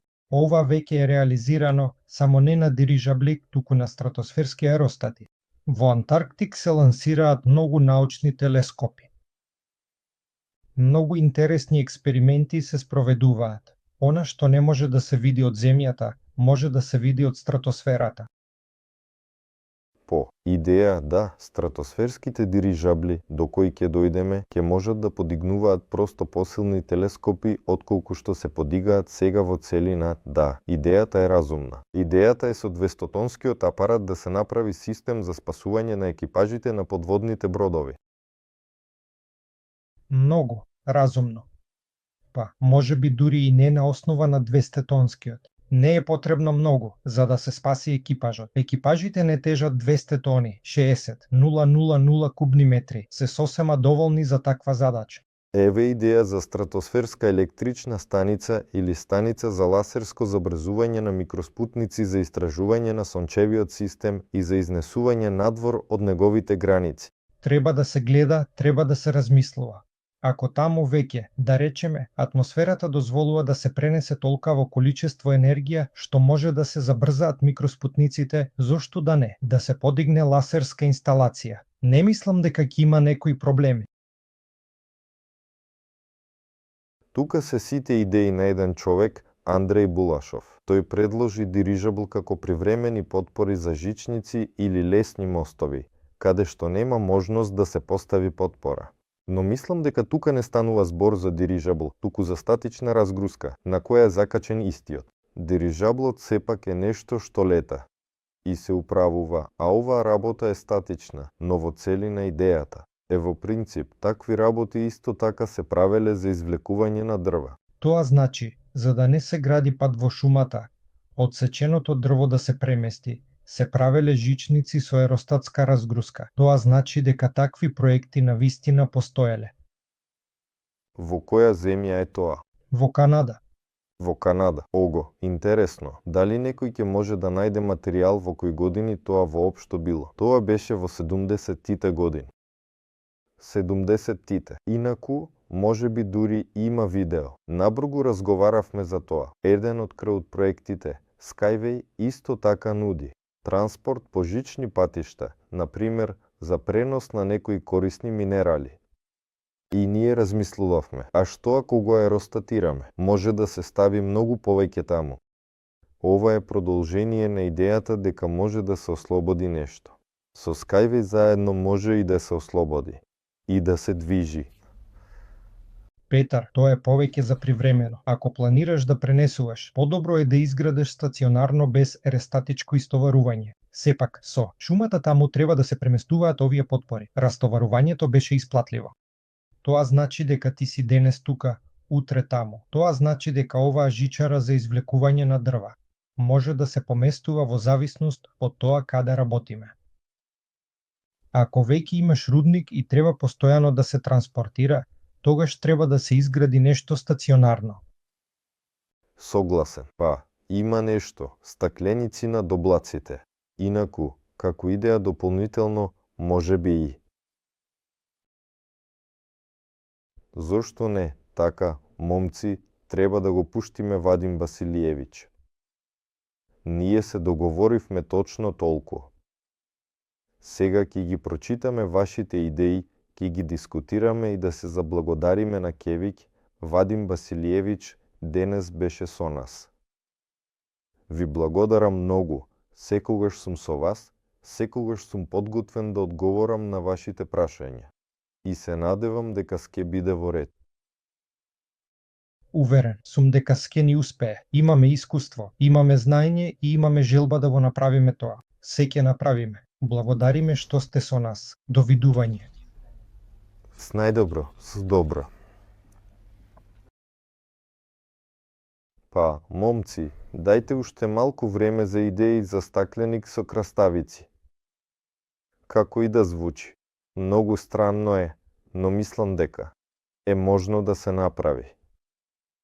Дури и донесоа такви аеростатни системи, постојат технологии.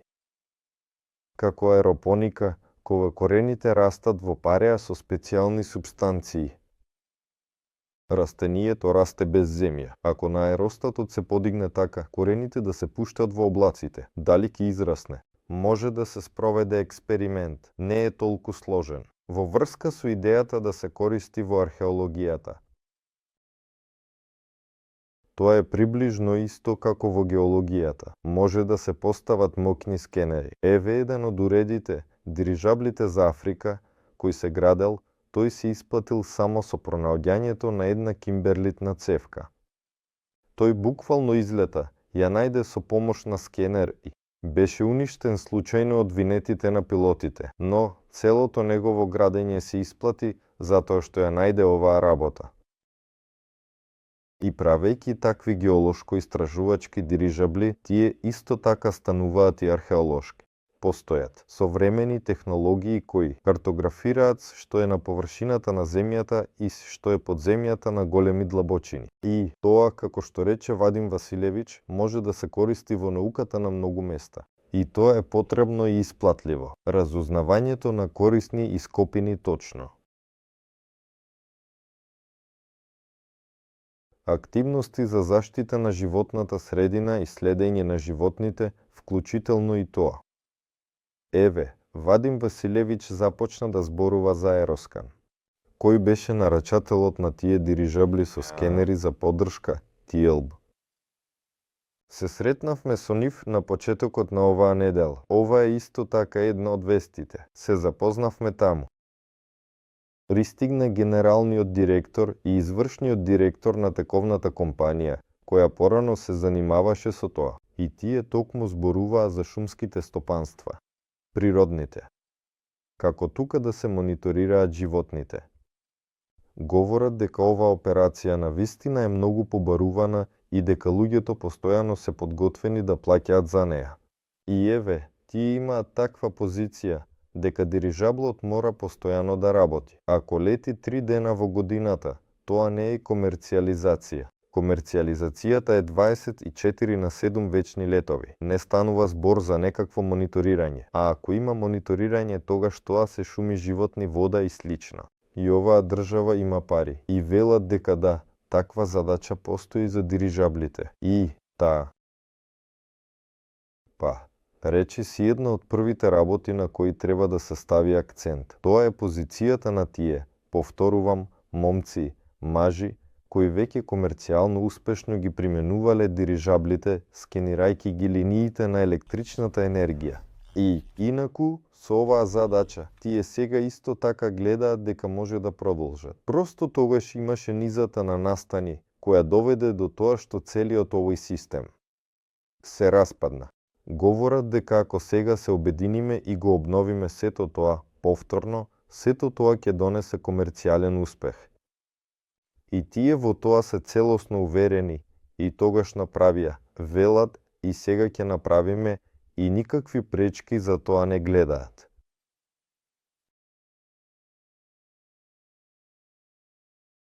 Што друго имате по идеи за гаснење на пожари во тешко достапни шумски масиви? Па, гаснењето на пожарот, да, навистина треба повеќе да се смета, да се разбере што ќе се случи со овој поток на топол воздух, како ќе влијае на управувањето, воопшто на висењето на државата на точките и така натаму. Но веќе разговарав со нашите конструктори и велат дека генерално реализацијата е можно и тоа ќе биде многу поефикасно од хеликоптерите или авионите кои едноставно точечно фрлаат на некое место во водата и потоа заминуваат. Дирижаблот може да понесе многу вода и целно. Условно да ги залее потребните места. Постојат и други технологии, како што е не да се гаси со вода, туку да се фрлаат специјални бомби кои ќе распрснуваат некој гас, а пламенот едноставно ќе се гаси поради недостаток на кислород. Да, дирижаблите се разгледуваат како средство за гаснење на пожари. Идејата е добра.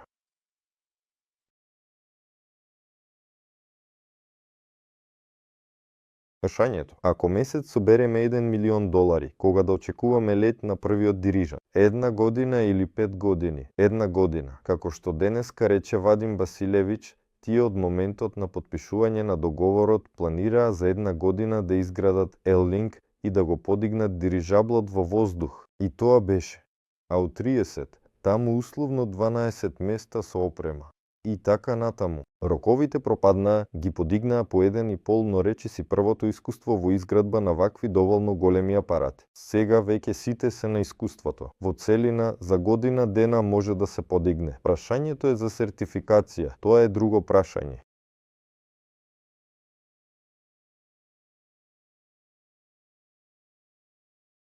Ова е воено назначение за дирижабли бази за ракети, во ласери против дронови, ракети со ролс натаму. Оваа идеја, веројатно, повеќе се однесува на некое минато. Дирижаблите во минатото многу се користеле во војната. На нив воевале сите. Идејата не е нова. И некако не ми се сака да ја обновува. А сега војната отиде многу подалеку.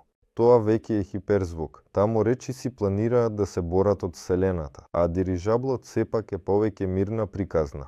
Да, јасно е дека донесените аеростати се користат како некакви заштитни граници, во дел од системот за ПВО и така натаму. И во нашата земја сега се обновуваат работите за производство на овие аеростатички комплекси. Тешко дека ќе имаме каква било врска со нив, сепак станува збор за воено насочување и сметам дека не треба да се мешаме таму, и многумина сметаат така. А еве дирижабли за мирна употреба. Например, тоа е веќе во ред. Тука се потребни идеи, а инаку воените, да, имаат момци. Во Долгопрудни се базираат со идеја да направат огромен дирижабл во облик на летаечка чинија, каде што тој е носител на дронови, ракети и слично, и други дополнителни идеи. Идејата е утопистичка, бидејќи таквата форма на дирижабл бара многу голема енергија за неговата стабилизација во воздухот. Тие веќе ја собраа малечката, ја изведоа од ангарот, од L-Link. Тие успеа да ја стабилизираат дури и со раце, а не со автоматски завртки и други механизми. Но, не знам зошто, не се откажуваат од идејата.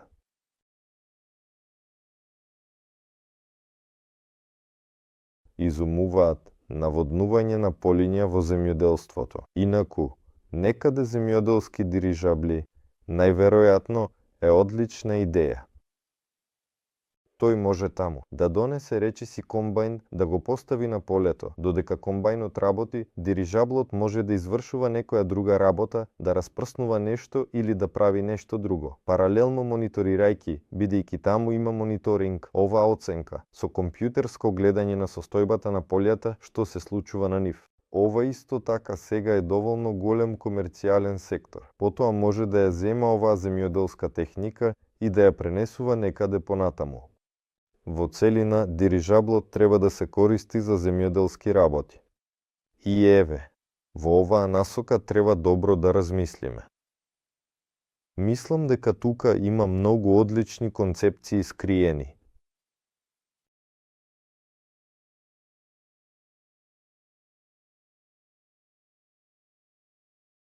Воздушна трилевка. Не разбирам што значи зборот трилевка. Да видиме што е тоа.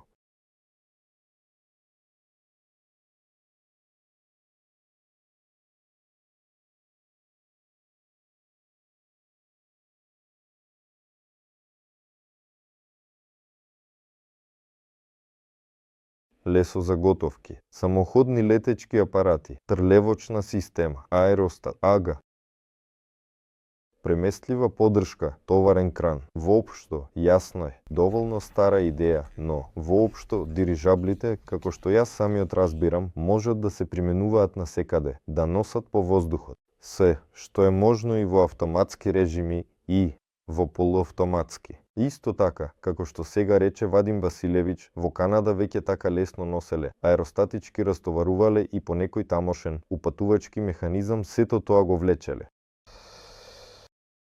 Така, паш, тука, не тука. Павла нема. Влезам на YouTube, погледнам што има таму. По идеите, и дајте, пријатели, за да бидеме објективни, напишете. Која идеја од сите што сте ги слушнале овде, вам самите најмногу ви се допадна? Можете да напишете во чат, во Телеграм, најмногу и најмногу и.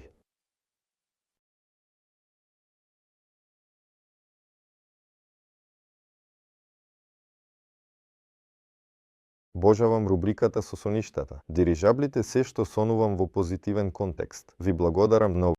Да, во држабли некако е многу блиско. Постојат големи шанси дека за 4 години ќе станат реалност. Тоа е факт.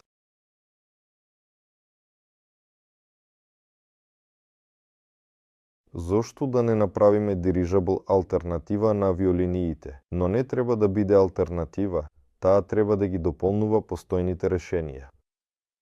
Например, авионот лета доволно брзо, доволно далеку и надежно.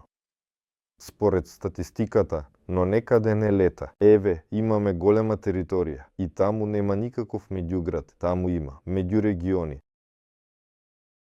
Може да се прошири списокот на услуги на овие авиолинии, обезбедувајќи им дополнителен инструмент со уникатни вакви карактеристики. Мислам дека тоа не ќе го замени, туку напротив, ќе го направи подобро, поголемо и поудобно. Може да се направи зависи од задачата и пазарот. Па, се е точно, но од задачата и пазарот тоа. Не е задолжително, има таква работа како визионерство. Тоа е кога некоја личност измислила нешто, ја заразила масата со таа идеја и масата, еве, сега тоа е возможно и отидоа и го направија. А порано се сметаше дека тоа е невозможно. Постојано зборувам за компјутерите. Еве така и се случи. И со дирижаблите едноставно е потребно да се генерираат многу идеи, да се направат неколку демонстратори и свеста ќе се отклучи. И, ве молам, самиот пазар ќе се формира околу дирижаблите.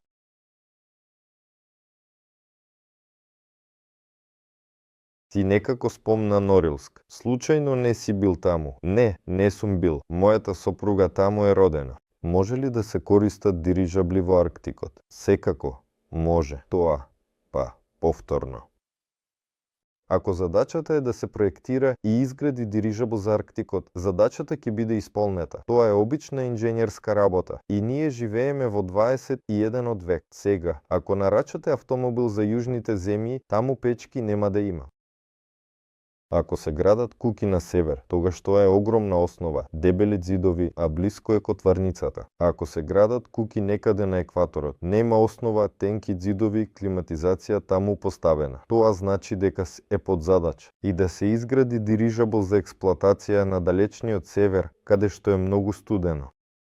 Нам ни е можно, потребно и тоа ќе се реализира задолжително, а дури од страна на владата има барање да се подготви програма за изградба на такви дирижабли за придружба на северниот морски пат. Од 30 до 200 тони им се потребни дирижабли, воопшто тоа е можно и тоа ќе биде казино, велат во воздухот. Па, кому што му одговара и казино, зошто да не? Ако тоа им се допаѓа.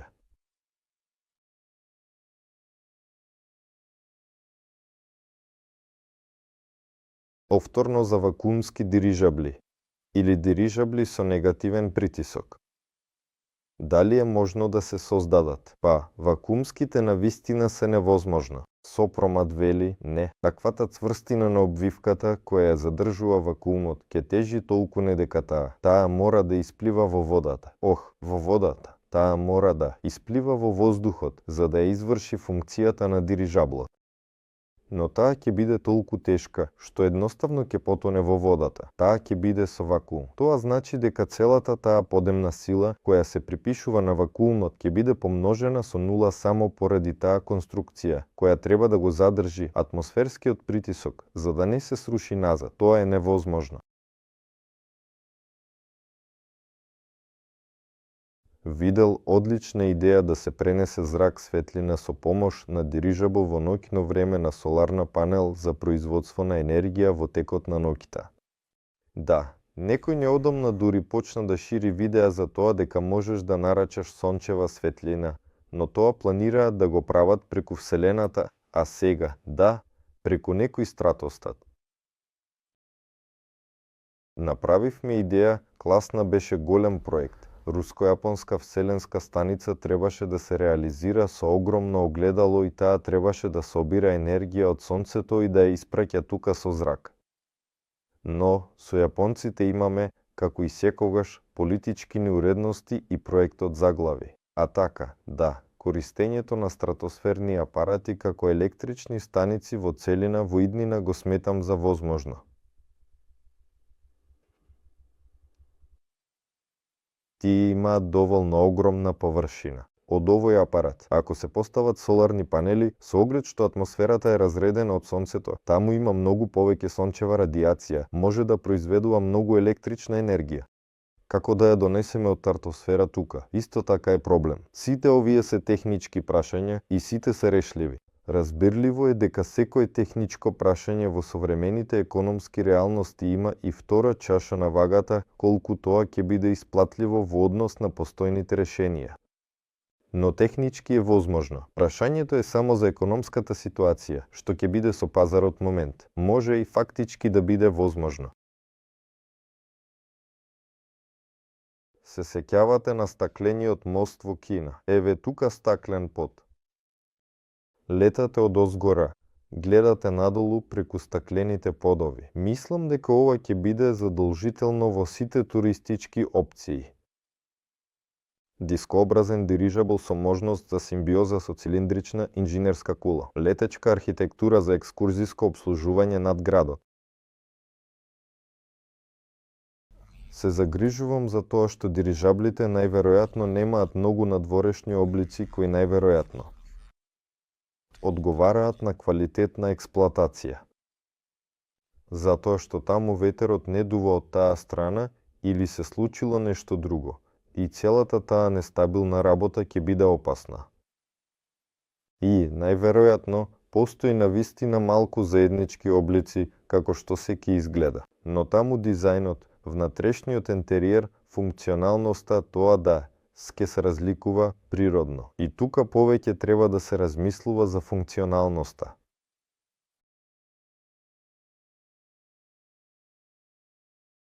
А така, летаат, да, летаат екскурзии над градовите. И јас имав идеја, таа всушност не беше поврзана со дирижабли, туку со донесени аеростатски платформи. но веќе на вистина.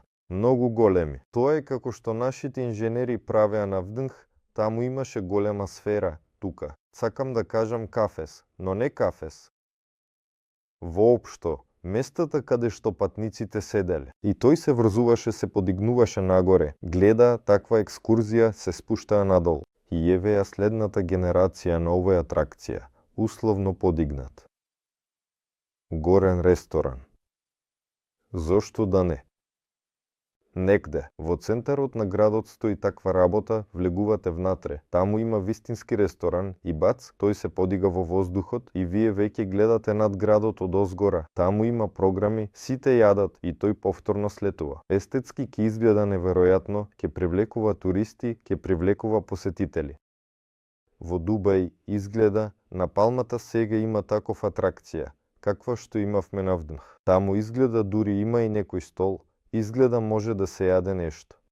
Но ова не е полноцен ресторан, но да преминеме понатаму, на вистина кон полноценно просторија, која така се издига над градот, мислам дека би било интересно. Па, исто така, да, може да се користи самиот дирижабл. Тоа е поврзана работа, дека е попријатна, полесно е да се реализира, но ако дирижаблот полетува од центарот на градот со туристи, јасно е дека има и ресторан внатре.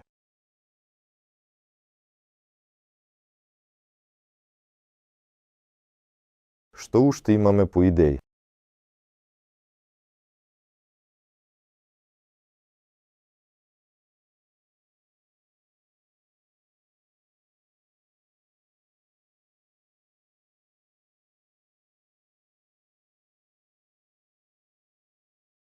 Се става акцент на хелиум. Американците исто така летале со хелиум.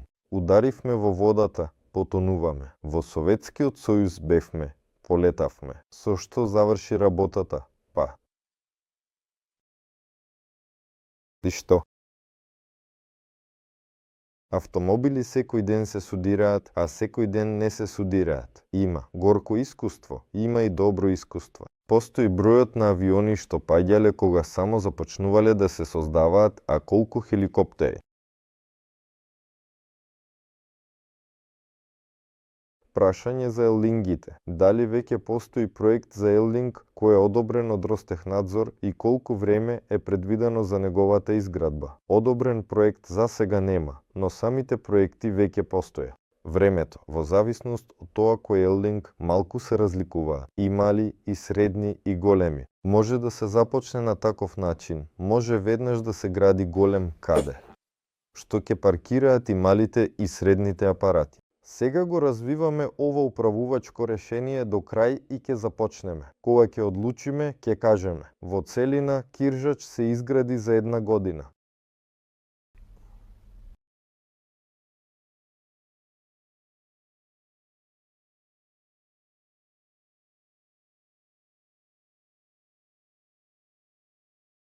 Зошто нема инвеститори од Кина, Јапонија, земјите од СССР, САД и зошто недостасуваат своји стартапи и промоции? Па, генерално разбрав. Да, нема инвеститори од редот на земјите. Овие земји се нарекуваат Фордови. Или Фродови, Фрод изгледа.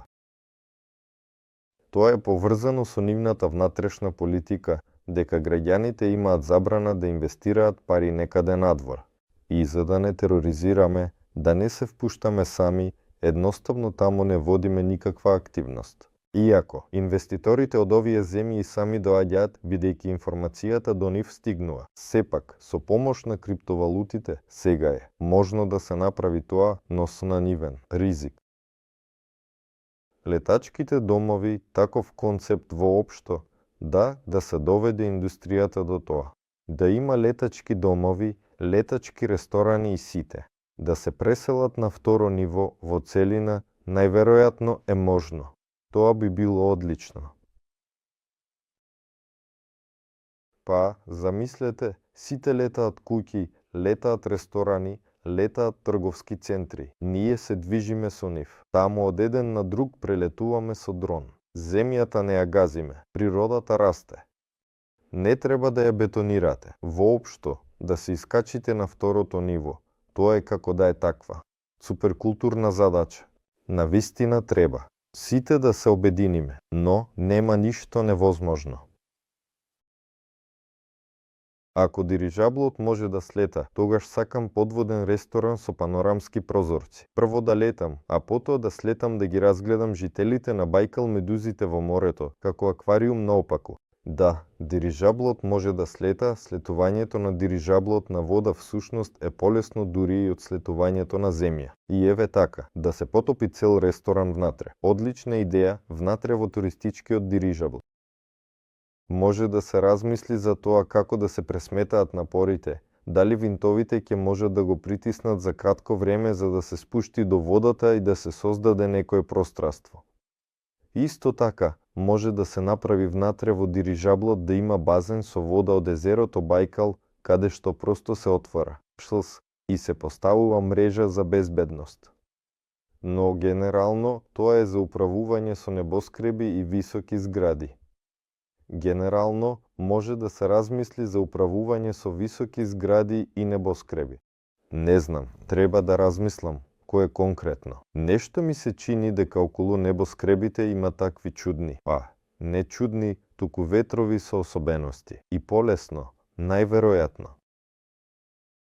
И кај нас во Питер веќе го направија тоа. Кај зградите има проблеми со миењето на прозорците. Не сакаат да се искачуваат на нив. И јас порано мислев. Најверојатно, некогаш ќе ги мијат со дронови. Потоа помислив, да не ставиме заложници. Ние имаме чистачи. Да ставиме чистачи во облакодерот. Нека се мие сан. Зошто да не? И еве во Санкт Петербург, кога се градел Лахта центар, таму има голем зап, има блиску просторија, па голема зграда, таа. Има само помачкани прозорци. Но во зависност од каков вид на услуга станува збор, дирижаблите се планираат, па така современиот дирижабл може да слета на покрив како хеликоптер, да донесе нешто на облакодер. Ако не се подига оддолу нагоре, туку да се спушти одгоре надолу, може. Градежништво наместо кранови, ако тоа ќе биде исплатливо. Да, и јас имав такви слики во главата, но дали е можно бетон директно да се донесе на дирижаблот, за да не се користат пумпи за да се подигне нагоре, да се истури директно од озгора. Треба да се смета, но како идеја за градежниците, како што е предложено. Дирижабли во изградба во тек. Такси за домашни миленичиња и услуги. Поради разредот нешто на богатите, зачубај со овците од нивото. Иако мислам дека ќе им се допадне, например, може би да се пренесуваат земјоделски животни по воздух. Во секоја пожарна станица се подготвени колку треба за градот, за секое населено место, подобро. Вечерни ресторани над градот. Претпладне тој превезува туристи, патници и товар навечер се пренаменува во ресторан. Кој би одбил да вечера во небото над светлечкиот град? Току што, да, зборувавме. Одлична идеја всушност. Ресторан над градот.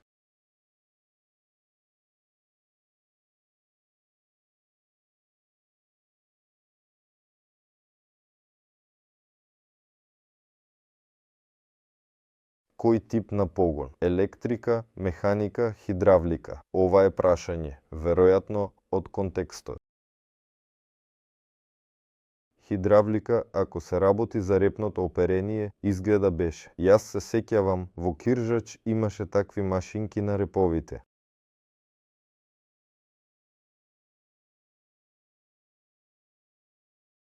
Примената на дирижабли во суви земји за кондензирање на вода од облаците и маглата, вклучувајќи ја и нивната огромна обвивка. Молитва поблиску до Бога. Да, приближно такви беа мислите.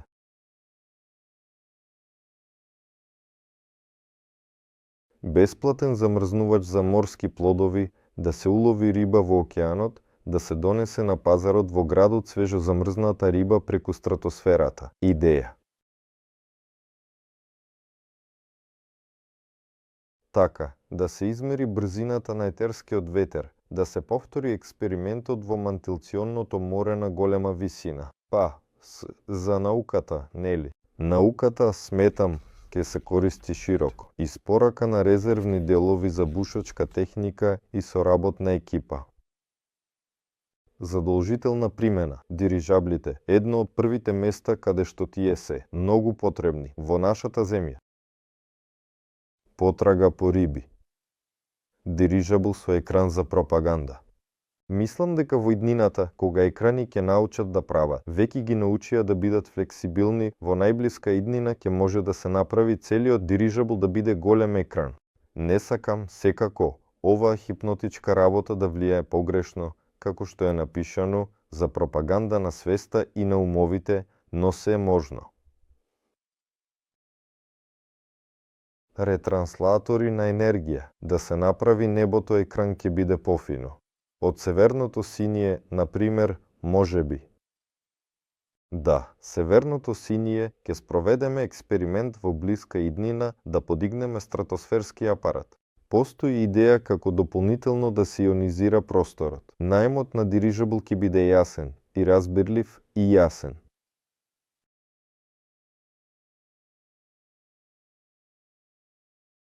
Лепс рече во некој интервју, што лета и плови треба да се изнајмува. Така што да, издавај дирижабли под наем, но ќе ги бараат за наем, обавезно. Така, дедо супер, срвладее, нема земји, а луѓето се уште постојат. Дирижабл, собирач на пловечки отпад во океанот. Инаку, ова е многу кул идеја. Постојат и овие огромни ѓубрења, кои пречат на струите и во целина на еколошката состојба во морето. Сите размислуваат како да се ослободат од него. Ако се направи дирижабл, од 200 тони и барем по 200 тони отпад да се пренесува на секој лет да се фрла во кратерот на вулкан, например, за да се запали. Одлична идеја да се проба така да се реши. Треба да размислам. Еве, идејата е врв. Брат ми неодамна напиша, испрати статија во врска со глобалното затоплување. Тоа што всушност се забрзува. Вадим Василевич денес за тоа зборуваш. Има точно количество на површини, земји кои навистина ќе потонат под вода. И брат ми пишува Федја, а како? Ќе ја пренесуваат инфраструктурата, типа без дирижабли никако. Па, прво да, а второ во целина тоа што луѓето треба да се преселат некаде и сепак да се преселат нагоре, идејата е одлична, како задача, надзадача, утопија.